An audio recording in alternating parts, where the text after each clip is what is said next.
Bonsoir. Nous allons donc aujourd'hui étudier une société. J'aimerais vous présenter une société qui s'appelle Itochu. Itochu Corporation, c'est un groupe diversifié qui est organisé autour de 8 pôles d'activité, donc un groupe en fait très diversifié. Alors diversifié comment? Avec environ 35% du chiffre d'affaires en distribution de produits alimentaires, à peu près 23% du chiffre d'affaires en distribution d'hydrocarbures. Ensuite, 11% du chiffre d'affaires concernant la vente de fabrication de machines industrielles ainsi que de construction de véhicules et de navires. 7% de vente de produits de grande consommation, de vente de produits forestiers et de développement immobilier. Ensuite, pour un peu moins de 7%, ce groupe distribue du matériel informatique et de télécommunications, ainsi que des équipements de transmission de données, d'accès Internet, des contenus pour les médias et de la téléphonie mobile. Pour moins de 6%, ce groupe produit aussi des métaux ferreux et du charbon. Et ensuite, pour moins de 5%, ce groupe est axé aussi sur les produits textiles. Après, 5% de leur chiffre d'affaires est fait sur d'autres activités. Donc, un groupe pour le moins très diversifié.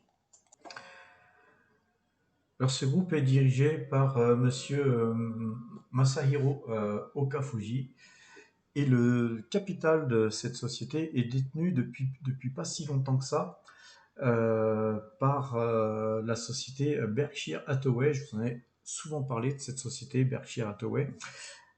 Donc Berkshire Hathaway détient 6% du capital de cette société depuis peu, parce que en fait, pour des raisons stratégiques, Monsieur Warren Buffett s'intéresse depuis peu au Japon. Je vous en ai parlé depuis aussi quelques temps. Moi-même, je m'intéressais depuis peu au Japon, et donc j'ai trouvé que effectivement son choix était relativement intéressant. Ce qu'il faut voir aussi comme autre investisseur important, c'est la famille Charanon, qui est une famille thaïlandaise, qui est une des plus riches familles thaïlandaises de Thaïlande, qui détient des participations un petit peu dans multiples sociétés thaïlandaises et étrangères. Vous avez 3% du capital aussi qui est détenu par Nomura Asset Management, qui est un des plus gros investisseurs japonais, ainsi que 2% par Nihon Life Insurance, qui est un gros investisseur. Et puis à noter que Vanguard Group est depuis assez longtemps dans le capital de la société de la société dont je vous parle, de Itochu Corporation. Donc tout ça, c'est assez intéressant de voir aussi euh, que ce groupe est quand même intéresse pas mal de monde, et parmi des sociétés très prestigieuses. Alors, du côté des investissements de Itochu, Itochu détient 34% de Japan Food, qui fabrique des pâtes, des pâtes fraîches et des boissons. Euh, et comme je vous en ai parlé tout à l'heure avec la famille Charanat, Itochu dispose d'intérêts croisés avec Charman Portland. Et Charman Portland, on verra après, c'est un groupe qui distribue énormément de choses, et donc il y a beaucoup d'intérêts croisés avec cette société. Alors le rendement annuel d'Itotius, c'est 2,88% à 3% annuel, donc c'est un rendement relativement modeste, mais quand même sécure, puisqu'il tombe chaque année. Il tombe, je crois, en deux fois d'ailleurs, hein. Il n'est pas versé trimestriellement, mais je pense qu'il tombe en deux fois.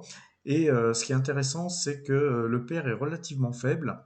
Le père de Itotiu, c'est 10 seulement, donc c'est, à mon sens, particulièrement intéressant d'investir dans une valeur de croissance comme Itotiu avec un père de 10. avec une dette maîtrisée, avec une prévision de désendettement supplémentaire sur les 3 prochaines années. Alors, quand on va voir le site internet de Itochu Corporation, ce que j'ai fait dès que me suis intéressé à cette société, on voit qu'ils sont effectivement dans le textile, la recherche de métaux, dans tout ce qui est nutriments, les machines à outils, le secteur de l'énergie, enfin, ils sont même dans le gaz, ils sont dans beaucoup de domaines. Ce qui est intéressant, c'est de voir en fait exactement ce qu'ils font. En fait, je me suis aperçu en faisant des recherches sur cette société, que notamment sur la page de leur site, ces confitures-là, par exemple, c'était des confitures que moi-même je consommais que je consomme quand je vis en Thaïlande. Et j'étais intéressé par ces confitures, moi, en Thaïlande, parce qu'en fait, c'est une société française qui produit ces confitures, qui sont somme toute très bonnes, 100% fruits, donc il n'y a aucun sucre ajouté, et fabriquées en France. Et j'ai toujours été étonné que ces confitures-là, on les trouvait pas en France. Alors en fait, on les trouve en France, hein. Si vous allez aux galeries, les galeries Farfouillettes, vous allez trouver ça.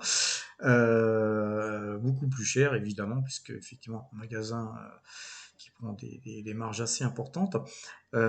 Mais en étudiant un petit peu justement la société Itochu, je me suis aperçu que la société Itochu, en fait, c'est elle qui distribue avec son distributeur thaïlandais ses confitures en Thaïlande et aussi bien sûr au Japon. Donc elle a un deal avec la société française qui est un deal certainement de poids, puisque à tel point que cette société française ne distribue ses confitures pratiquement pas en France et beaucoup plus en Asie, de par ses accords de cette société.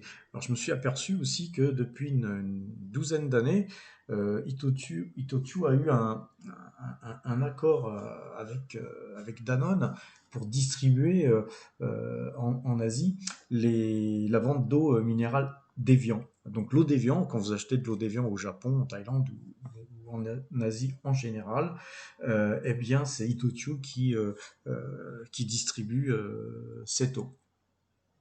Donc je ne vais pas vous parler de tous les produits qu'elle distribue, hein, mais il y a aussi des boissons lactiques, Calpis, qui sont très très vendues au Japon. Mais en gros, c'est pour vous dire que cette société a beaucoup d'accords et de droits exclusifs pour vendre certains produits, et pas seulement au Japon, en Thaïlande, mais aussi à Taïwan et dans bien d'autres endroits. Alors, c'est ces confitures que vous trouvez aussi dans les 7-Eleven ou les Family Mart en Asie, des magasins qui sont ouverts 24 heures sur 24. En Asie, c'est des choses qu'on ne connaît pas, nous, en France, en Europe. Mais justement, ça m'amène à vous parler du groupe Family Mart. En fait, c'est assez extraordinaire quand qu'on vit en Asie. Quelle que soit l'heure de la journée, ou de la nuit, vous pouvez descendre de votre hôtel ou de chez vous et acheter du lait, des confitures, du pain, tout ce que vous voulez, des rasoirs. Il vous manque quelque chose, vous pouvez acheter à n'importe quel moment. Et en fait, Itochu a raflé en fait la plus grosse partie du capital. Itochu a fait en fait une offre sur Family Mart. Donc c'est aussi pour ça, je pense, que Warren Buffett s'intéresse à ce groupe, parce qu'en fait Family Mart, en fait, c'est un groupe qui monte beaucoup par rapport à 7-Eleven et qui est très compétitif, même en termes de prix, hein. Souvent vous regardez, des fois ils sont un tout petit peu moins chers que les concurrents, donc c'est un groupe qui a le vent en poupe, on va dire. En tout cas, le conseil d'administration de Family Mart n'a pas encore vraiment validé, n'a pas vraiment réussi à protéger les intérêts de ses actionnaires, puisqu'en fait l'offre de public a été bien en deçà de la fourchette basse de l'évaluation préparée par l'agence d'évaluation qui était désignée pour ce rachat. Donc en fait la fourchette d'achat s'est faite pendant la durée du Covid. Donc effectivement, Itochu a profité en fait de prix bas des cotations en bourse de- qui étaient cotées à Tokyo pour acheter ce groupe à moindre coût. Et donc, il faut voir que Itochu, pratiquement chaque année, achète des groupes ou des participations dans des groupes et donc grossit d'année en année. C'est vraiment une société de croissance par excellence. Et pour terminer sur les produits que vous connaissez vous, hein, parce qu'ils produisent beaucoup, ils distribuent beaucoup de produits avec des accords de société, mais vous connaissez certainement Ferrero Rocher et Nutella. Ça aussi, c'est distribué en Asie de par des accords signés avec la société Itochu. Alors, ils sont pas mal aussi dans l'énergie et la chimie, comme je vous l'avais dit. Donc c'est des divisions qui assurent pas mal qui génèrent pas mal de revenus à la société, hein. Je vous laisse je vais pas vous faire un topo complet, mais je vous encourage à aller regarder le site internet de Itochu, qui est pas mal fait, qui vous permettra de découvrir à peu près toutes les activités qu'ils font, et c'est relativement intéressant à, euh, à étudier, à regarder.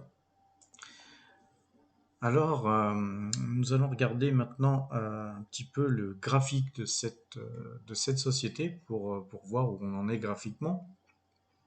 Le code de cette société, c'est 8001, hein, donc sur la bourse de Tokyo, hein. Si vous achetez et que vous passez par DeGiro, hein, vous tapez Itochu Corporation ou 8001 et vous allez tomber directement sur la valeur à acheter. Alors le problème, je ne sais pas si je vous en ai déjà parlé, le problème pour les petits portefeuilles ou les gens comme moi qui sont à court de liquidité pour acheter des valeurs aussi chères, alors vous inquiétez pas, hein, 3143 yens, c'est la clôture d'hier à Tokyo. C'est un cours qu'il faut diviser par 126 environ, hein, parce que les cours du yen sont à 126. Donc là, en 3143 yens, ça vous la met à, je sais pas, 29-30 euros, hein, en gros, donc c'est pas si cher que ça en euros. Le problème, au Japon, comme à Taïwan ou partout en Asie, hein, en général, quand vous opérez sur les marchés, vous devez acheter par quantité de 100 titres. Donc vous achetez 100 titres, ou 200 titres, ou 300 titres, ou plus, etc. Mais vous ne pouvez pas acheter 25 titres ou 99 titres, c'est pas autorisé en Asie. Donc je vous expliquerai comment détourner ce problème, puisque cette société est aussi cotée à Francfort et aux États-Unis. Donc, l'analyse graphique est toute simple, hein. On voit qu'il y a quand même des hauts et des bas. On va retirer les volumes par souci de clarté.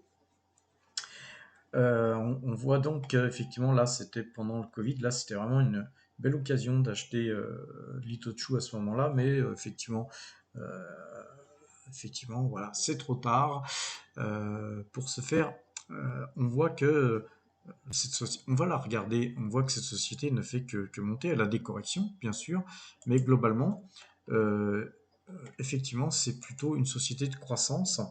Et donc, quand on la regarde en monthly, là, eh bien, on voit que depuis, par exemple, depuis 2008, au plus bas, on pouvait la trouver en 2008, on l'a trouvée à 369 yens, et aujourd'hui vous la trouvez à 3100, donc elle a été plus multipliée par, si vous comptez les dividendes, elle a été multipliée par 10, quoi. C'est-à-dire vous avez fait x10 sur cette société sur 12 ans, ce qui n'est pas mal.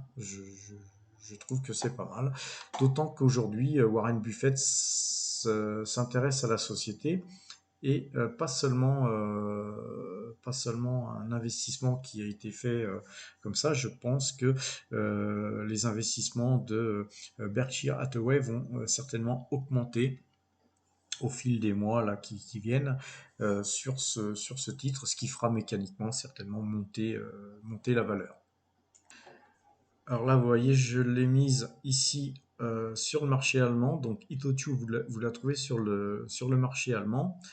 Donc effectivement, sur le marché allemand, vous allez pouvoir acheter pour, je sais plus pour combien j'en ai pris moi dernièrement, 800 euros ou quelque chose du genre. Donc ça va vous permettre d'en prendre moins que 100. Par contre, les frais sur le marché allemand, si vous passez par deux gyros, les frais sont beaucoup plus importants que si vous achetez sur le marché japonais en fait. Donc, mais pas tant que ça, puisqu'on tourne autour de 2 et quelques pourcents, donc c'est pas non plus des frais insurmontables à payer. La problématique peut-être que sur le marché allemand, on voit, vous voyez là sur le graphique, le mini graphique, hein, je vais vous la mettre en grand. Bon bah non, il veut pas me le donner, on va retourner sur le mini graphique, hein. Donc en tout cas, vous le voyez ici, les bougies sont vraiment avec très peu, on voit qu'il y a très peu de volume traité, et donc vous avez un plus bas, un plus haut, et puis point bas. Parfois même, vous avez qu'une seule cotation d'un...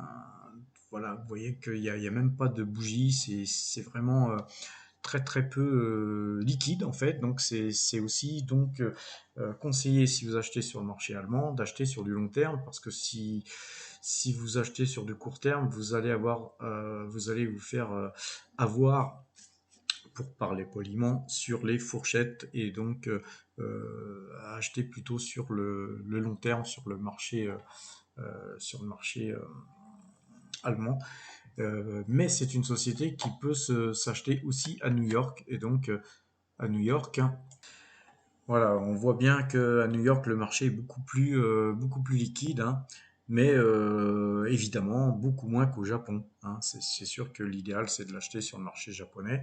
Par contre, vous pouvez effectivement l'acheter au Japon avec le code. Alors, vous faites une recherche avancée hein, sur le code, et vous prenez Itochu Corporation, ITO-CF, le code, mais parfois le mieux c'est de faire une recherche avancée pour avoir toutes les cotations de Itochu. Alors attention, vous avez plusieurs sociétés Itochu, hein, la société dont on parle c'est Itochu Corporation. Après les autres ne sont que des filiales, et vous risquez dans ce cas-là de ne pas investir sur les 8 pôles d'activité et d'investir sur seulement un seul. Ce serait un peu dommage d'investir sur le mauvais cheval. Donc moi, je vous conseille plutôt Itochu Corporation, la société mère, en l'occurrence. Donc, ce qui nous amène au tableau, un petit peu des variations sur notre tableau d'investissement. Et donc, qu'ai-je fait moi cette semaine? J'ai pas fait grand-chose, hein, puisqu'on est dans une configuration où pas grand-chose se présente. Donc j'ai pris mes bénéfices sur Rubis et sur Groupe Gorgé qui avait beaucoup monté en peu de temps. Donc je suis sorti de Groupe Gorgé. J'ai un petit peu augmenté mes positions, surtout sur Total et sur Air Liquide, très légèrement. Comme je vous l'avais dit la dernière fois, j'avais acheté du Taiwan Semiconductor. Donc Taiwan Semiconductor, donc je les ai pris sur le marché américain, hein. J'ai pris 23 titres. Alors il y a une personne qui m'avait demandé de, si possible, de dire à quel cours j'achetais ou je conseillais d'acheter, puis à quel cours vendre. Alors Taiwan Semiconductor, moi j'ai acheté à 129 dollars 33 cents. Euh, Jusqu'à où? Moi je pense que c'est une société qui peut aisément prendre 50% cette année. Elle a doublé déjà l'année dernière, mais elle peut prendre aisément 50%, je pense, sur 2021. Et Suntory, là, je viens de l'acheter il y a pas très très longtemps. Donc je les ai moi achetés à 3600, 3600 yens. Et d'ailleurs, sur un autre écran, j'ai mon ordinateur, je dis des bêtises. Taiwan Semiconductor, je les ai achetés à 120,83 dollars. Elles sont aujourd'hui à 129 $33, malgré qu'elles perdent aujourd'hui 3,60%. Ce qui est bizarre parce qu'hier, sur le marché taïwanais, elle gagnait 5%, donc je vois pas pourquoi, mis à part s'il y a un problème sur le change, pourquoi elle baisserait aujourd'hui autant. Mais alors voilà, c'est aussi comme ça, hein, quand on achète une valeur qui est cotée sur deux marchés,